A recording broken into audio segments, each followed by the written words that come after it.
আজকে আমাদের যে উপদেষ্টা মণ্ডলীর বৈঠক ছিল সেখানে সবচাইতে বেশি গুরুত্ব দিয়ে আমরা আলোচনা করেছি সাম্প্রতিক যে বন্যা পরিস্থিতি সেটি।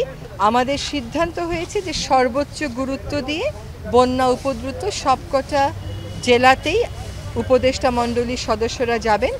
ইতোমধ্যে ত্রাণের যিনি দায়িত্বে আছেন তিনি আজকেই যাচ্ছেন আসলে ফেনীতে। যত নিকটে সম্ভব তত নিকটে পৌঁছিয়ে ত্রাণ কাজে সমন্বয় করার চেষ্টা করবেন। ভবিষ্যতে এই ধরনের পরিস্থিতি এড়াতে রাষ্ট্রগুলো কিভাবে কাজ করতে পারে, কি সুনির্দিষ্ট পদক্ষেপ নিতে পারে সে বিষয়ে কথা বলতে আজকে আমাদের মাননীয় প্রধান উপদেষ্টার সাথে ভারতীয় রাষ্ট্রদূতের এখন একটি বৈঠক হবে। যে যতক্ষণ পর্যন্ত বন্যা উপদ্রুত সকল মানুষের ক্ষয়ক্ষতি ঠিক করে নিরূপণ করা না হবে এবং যতক্ষণ পর্যন্ত এটার পুনর্বাসনের পূর্ণ ব্যবস্থা না করা হবে, এটা সবসময় আমাদের নজরদারিতে থাকবে।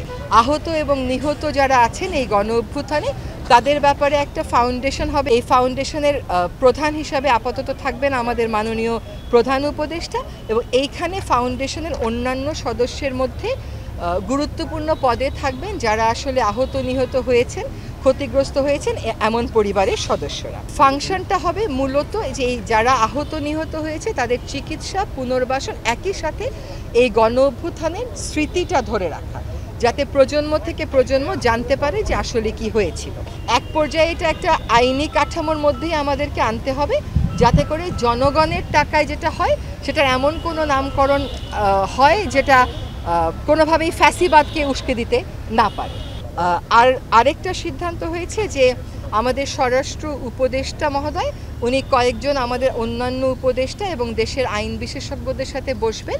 যে আইনি প্রক্রিয়াগুলো শুরু হচ্ছে, বিভিন্ন অপরাধে যারা অভিযুক্ত হচ্ছেন সেই আইনি প্রক্রিয়াগুলো পরিচালনা করার ক্ষেত্রে সর্বোচ্চ স্বচ্ছতা কিভাবে নিশ্চিত করা যায়।